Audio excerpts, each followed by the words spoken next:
Audio book वाङ्मय 22 चेतन अचेतन एवं सुपर चेतन मन चैप्टर 3 पार्ट 91 मनुष्य की सूक्ष्म आध्यात्मिक संरचना का एक वैज्ञानिक विवेचन।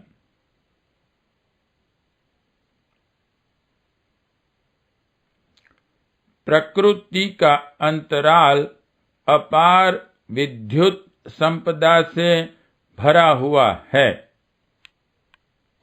जब से मानव की अन्वेषण बुद्धि जागृत हुई, उसने इस विपुल सामर्थ्य की जानकारी एवं सदुपयोग में स्वयं को लगाया तथा उसे अपना घनिष्ठ सहयोगी बना लिया।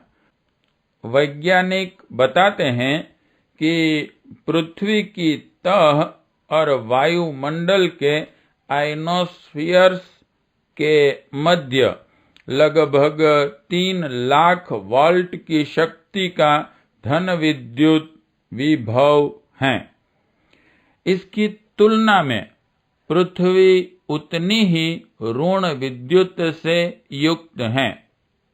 5 वोल्ट प्रति मीटर की औसत से विद्युत का दबाव पृथ्वी के हर जीवधारी पर 60 किलोमीटर ऊंचाई पर अवस्थित आयनोस्फीयर की सबसे निचली परत से सतत बना हुआ है। यह भंडार कितना समर्थ व सशक्त है, उसकी कल्पना मात्र से वैज्ञानिक हतभ्रत हैं।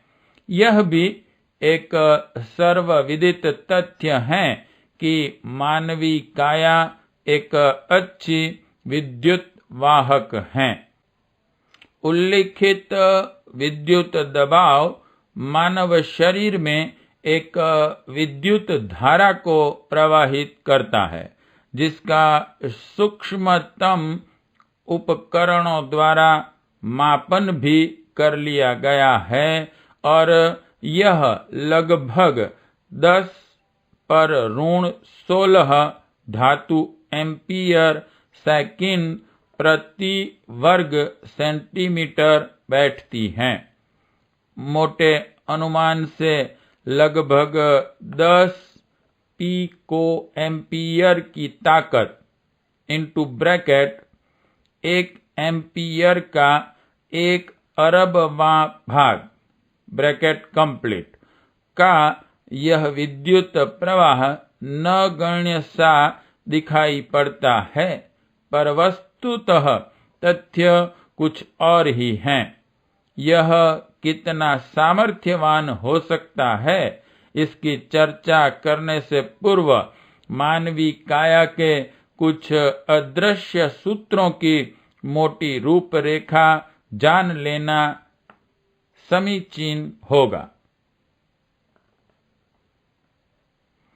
यहाँ जिस वैज्ञानिक विवेचन की चर्चा की गई है, उसका आशय है मनुष्य के इस सूक्ष्मकाय कलेवर की खोज जो विद्युत एवं चुंबकत्व के रूप में हर काया में विद्यमान है और जिसे घटा बढ़ाकर मानवीय काया को सामर्थ्यवान तथा परिस्थितियों के अनुकूल बनाया जा सकता है। यह विद्युत शक्ति ही जीवधारियों के शरीर संस्थान व मनः संस्थान का मूल प्राण प्रेरक बल कहा जा सकती है। वैज्ञानिक तो मात्र उतना ही जान पाए हैं जितना माना जा सका या देखा जा सका, पर ऐसा भी कुछ अदृश्य इस ढांचे में विद्यमान है जो भौतिकी के सिद्धांतों के आधार पर अति सामर्थ्यशाली पावर हाउस के रूप में सिद्ध किया जा चुका है। मानव शरीर को एक प्रकार का महासागर कह सकते हैं, जिसमें असंख्यों नस नाड़ियां नदी नालों की तरह बहती हैं। श्वास प्रश्वास के रूप में ज्वार भाटे उठते रहते हैं।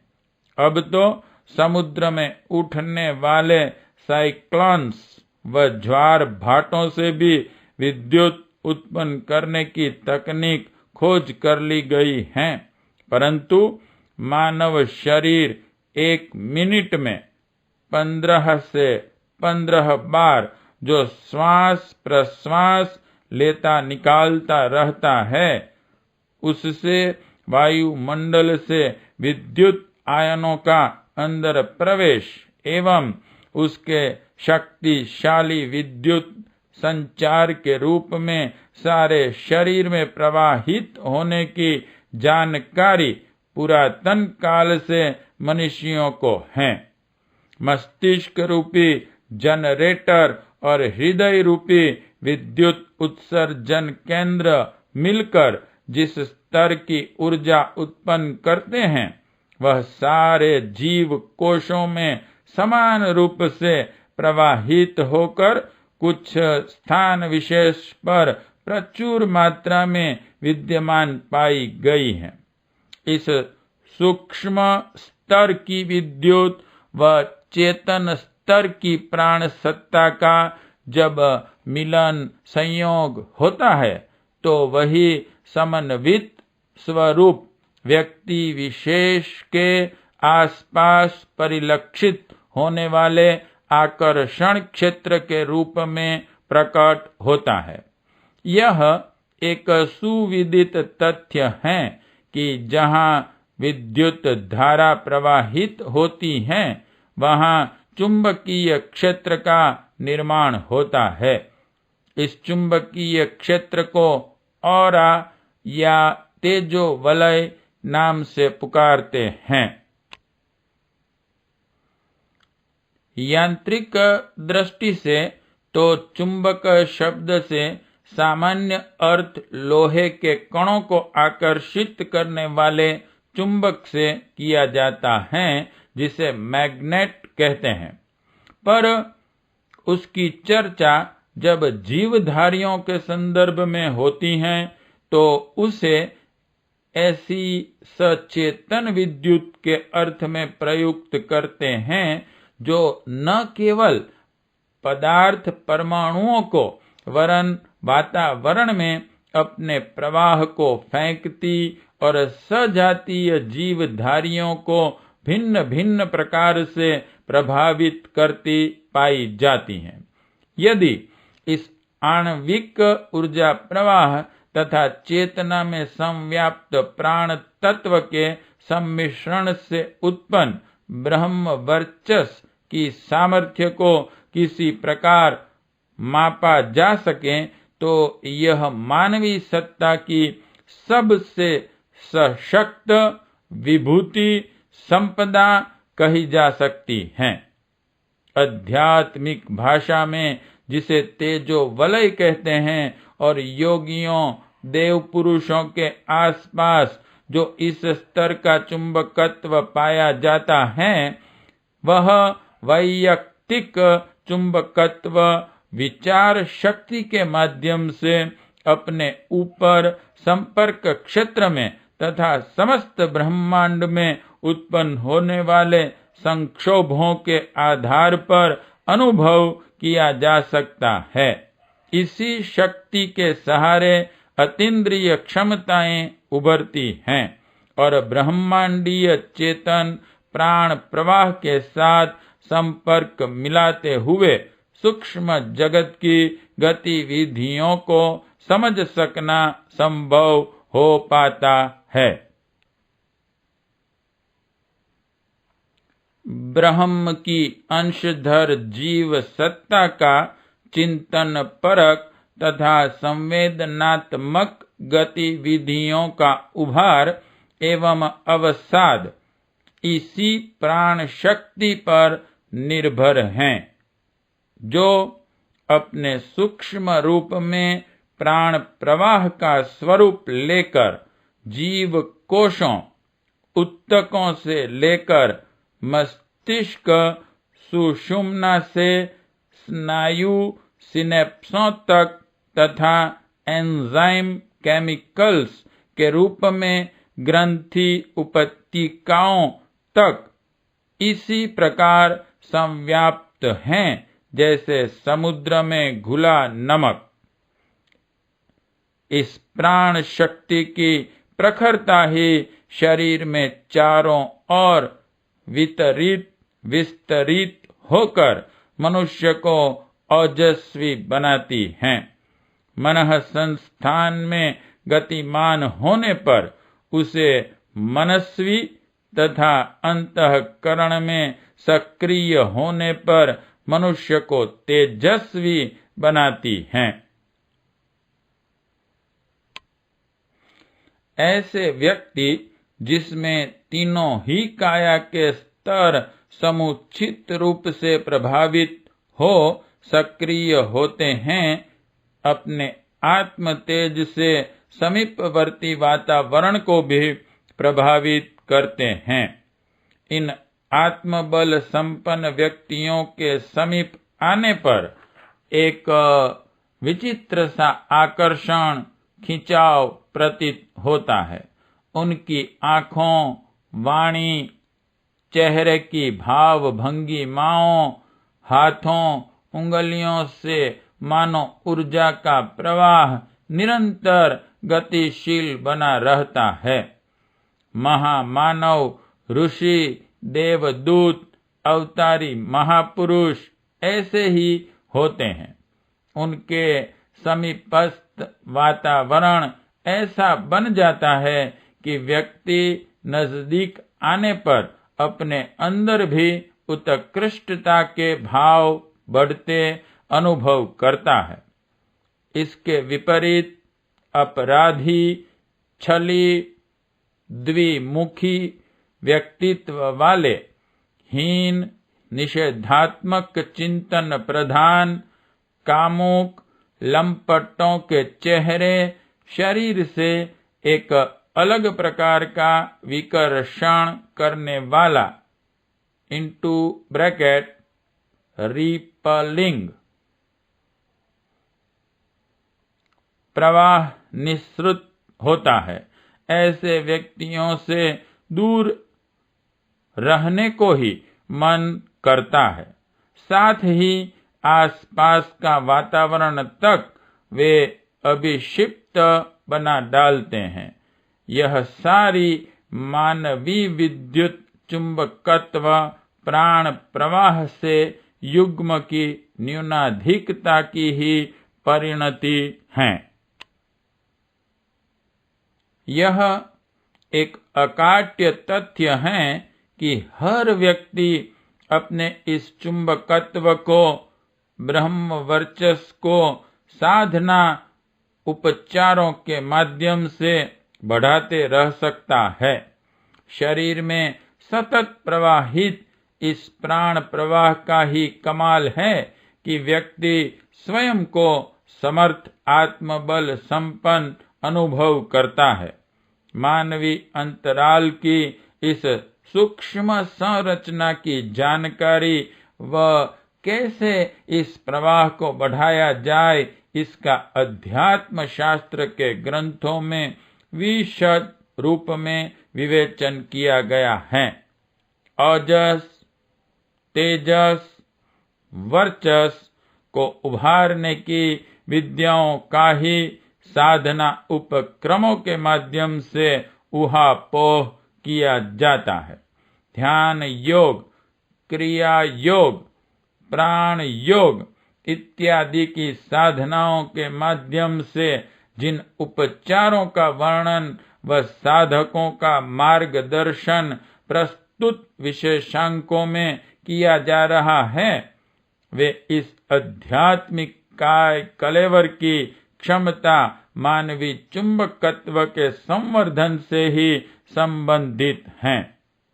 यह उचित समझा गया कि साधकों को इस सूक्ष्म काय कलेवर की भी जानकारी कराई जाए, जिसे माइक्रोसटलर यानी कि अति सूक्ष्म कहा जा सकता है, व जिसकी विकृति से ही अदृश्य रूप में रोगों का आक्रमण तथा जिसके परिष्कार संवर्धन से व्यक्ति में आकर्षण रिद्धि सिद्धियों का प्रवेश संभव हो जाता है।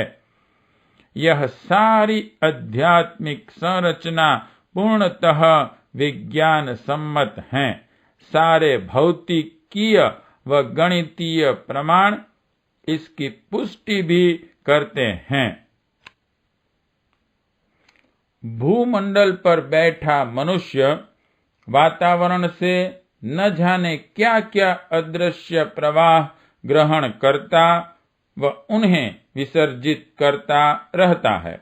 गामा, बीटा, लेजर, एक्स किरणों तथा इंफ्रारेड व अल्ट्रावायोलेट स्तर की तरंगों की शक्ति वायुमंडल में काम करती रहती हैं। इन सब का ही समग्र समावेश मानवीय काया में भी है। स्थूल शरीर तो पंच तत्वों में बंधा होने के कारण ससीम है, पर सूक्ष्म शरीर में इन शक्तियों की कोई सीमा नहीं। बाहर से एक जीवधारी नजर आते हुए भी इस कारण मनुष्य असीम सामर्थ्यों का पुंज है, क्योंकि वे प्रसुप्त पड़ी रहती हैं व उन्हें बाहर से ग्रहण करने का भी कोई आधार नहीं बन पाता।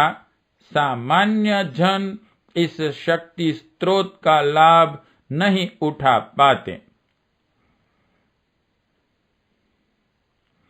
पृथ्वी पर जिस भूमंडलीय दबाव तथा विद्युत विभव के आकर्षण क्षेत्र में जीवधारी रहते हैं, वैज्ञानिकों के अनुसार शरीर रूपी जनरेटर तथा मनः संस्थान की विद्युत को सक्रिय बनाए रखने के लिए वह अत्यधिक आवश्यक हैं। यह विशेषकर तब देखा गया जब अंतरिक्ष यात्रियों को पृथ्वी के वातावरण से दूर भेजा गया व उनमें स्फूर्ति का अभाव, निर्णय लेने में अक्षमता व अत्यधिक शारीरिक थकान पाई गई। कृत्रिम रूप से अंतरिक्ष यानों के अंदर जब ऐसी परिस्थितियां उत्पन्न की गईं जैसे पृथ्वी पर होती हैं, तब ये लक्षण समाप्त हो गए। इससे स्पष्ट होता है कि मानव जिस वातावरण में रहता है, वहां से विद्युत बल अपने अंदर अवशोषित कर निरंतर सक्रिय बना रहता है। प्रसिद्ध वैज्ञानिक द्वय डैनियल एवं कांट वर्ग ने तो यह भी सिद्ध कर दिया है कि मानव का दीर्घ जीवन तथा प्रजनन क्षमता अदृश्य बाह्य क्षेत्रों से आ रही विद्युत वर्षा पर निर्भर हैं।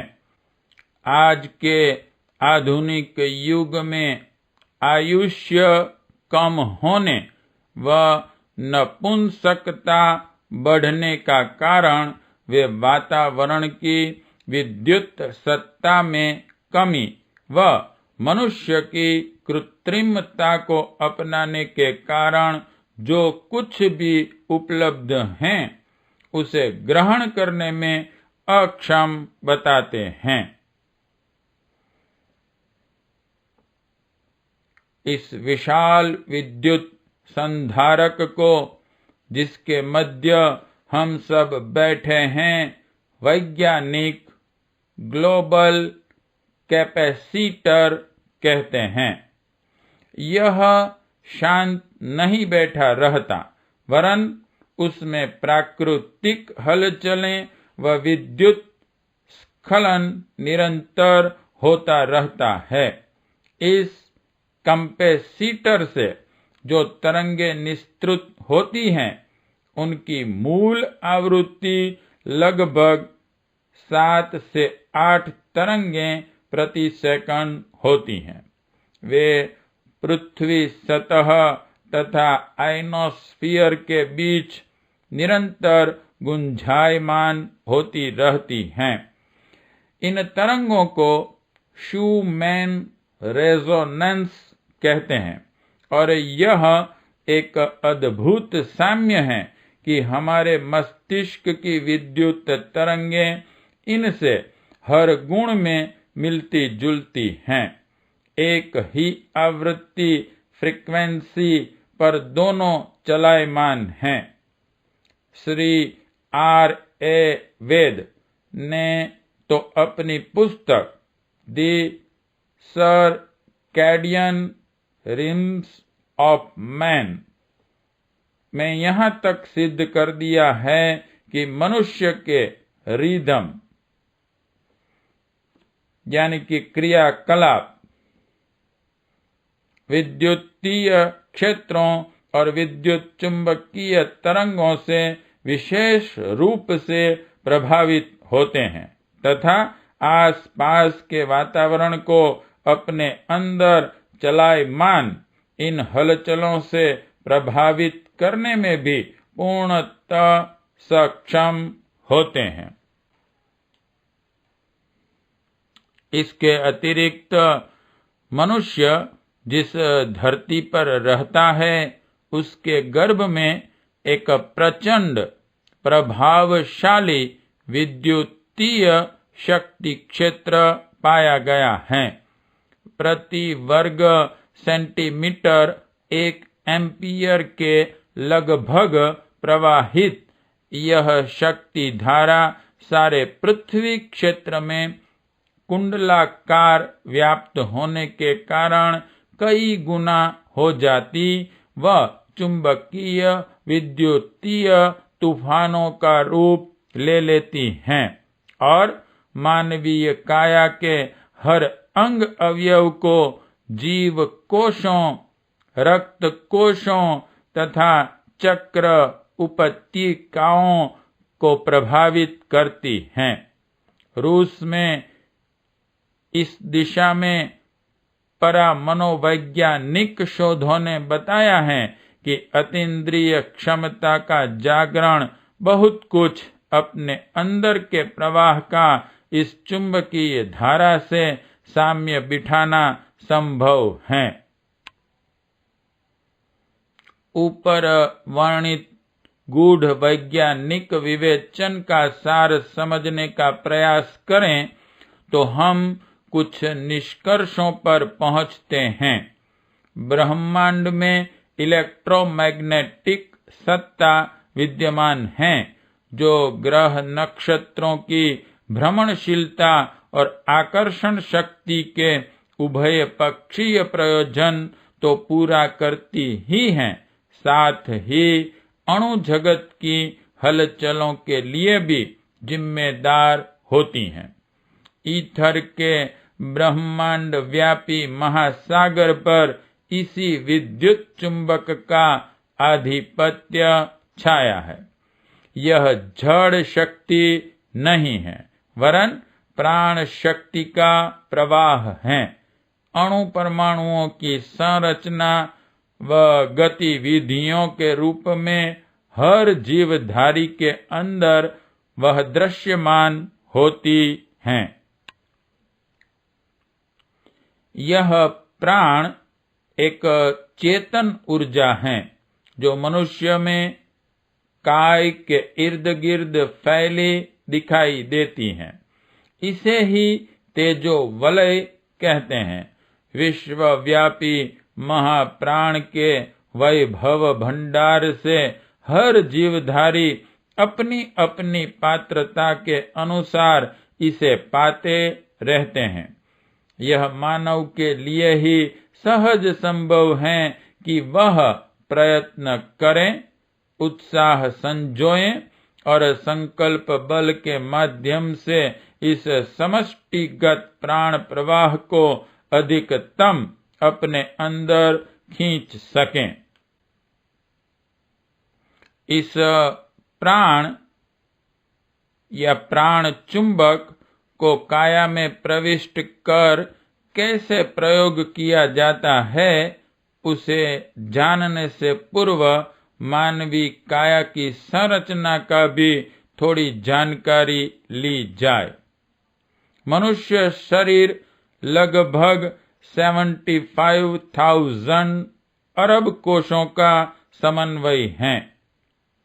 हर जीव कोष के आसपास 60 से 90 वोल्ट का विद्युत विभव होता है। इस प्रकार मानव शरीर एक शक्तिशाली साधन एवं संपन्न बिजली घर है। हर अवयव की गतिविधि, हृदय की धड़कन, मांसपेशियों का आकुंचन प्रकुंचन, मस्तिष्क में संदेशों व प्रेरणाओं का आवागमन, अंतःस्त्रावी ग्रंथियों से रसस्त्रावों का उत्पादन आदि इसी विद्युत के क्रियाकलाप हैं।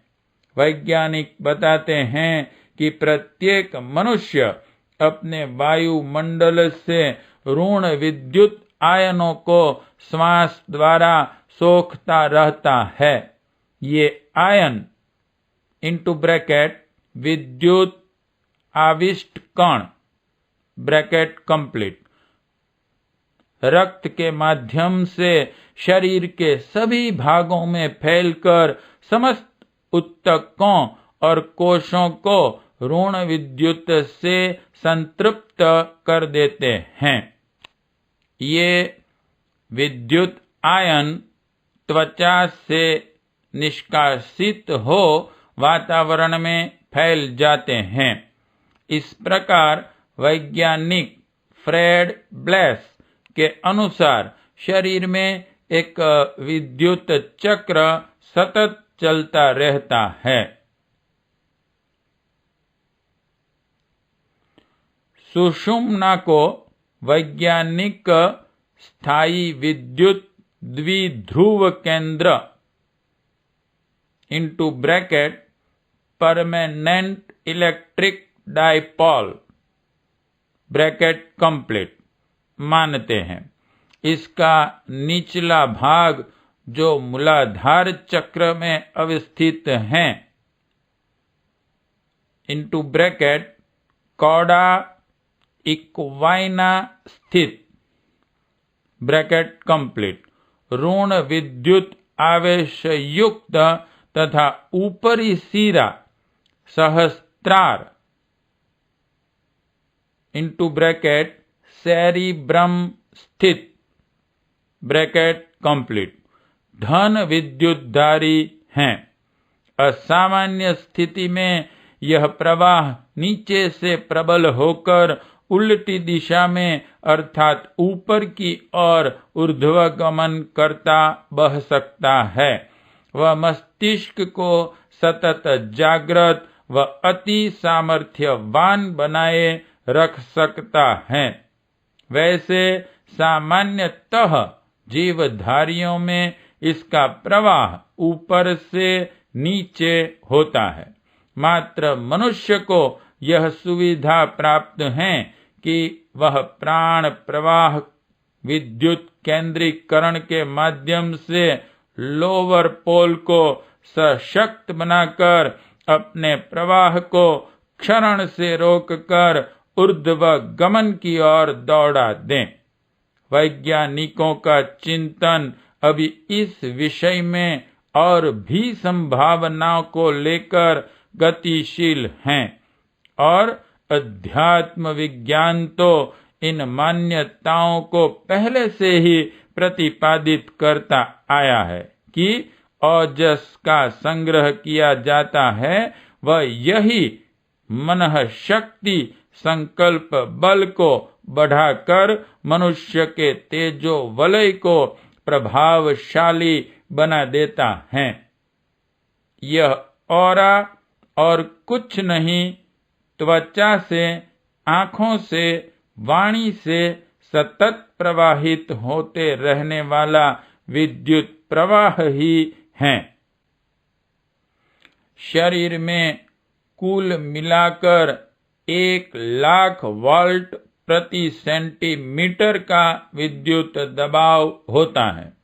अन्य जीवधारियों की भांति यह भी श्वास से, त्वचा से, जननेंद्रियों से क्षरित हो वातावरण में बहता रहता है। यदि इस विद्युत धारा को सुनियोजित किया जा सके तो इसी से उस चुंबकत्व का निर्माण किया जा सकना संभव है जो व्यक्ति को आकर्षक, शक्ति संपन्न बनाता है। मनः क्षेत्र में यही साहस, विवेक, संतुलन आदि गुणों के रूप में तथा अंतः क्षेत्र में संवेदनाओं, आत्मबल, औज के रूप में विकसित होकर समीपवर्ती लोगों पर गहरी छाप छोड़ता है। ऐसे व्यक्तियों का लोग अनुगमन करने को बाध्य होते हैं।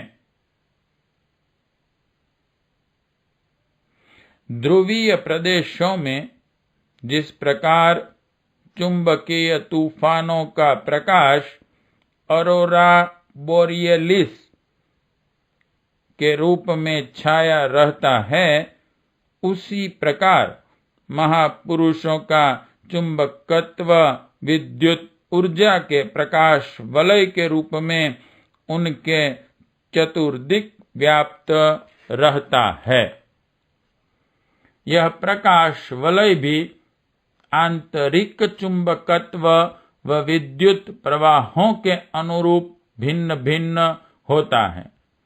तत्वदर्शी मनीषी किसी व्यक्ति के चतुर्दिक व्याप्त इसी तेजो वलय से उसका आंतरिक चेतना स्तर व अंतःकरण में जन्म ले रही प्रवृत्तियों की झांकी देख लेते हैं।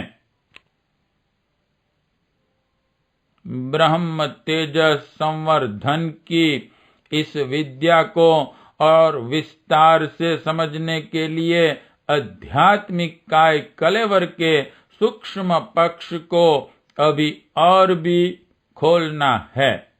उसके विभिन्न प्रसुप्त पक्ष पर वैज्ञानिक दृष्टि से विवेचन किया जाना है। साधना विज्ञान के वट वृक्ष की जड़ों के रूप में इस विद्या को उपमा दी जा सकती है। इसका ज्ञान भी उतना ही अनिवार्य है जितना कि साधना उपचारों के विभिन्न पक्षों का। पाठ 91 समाप्त।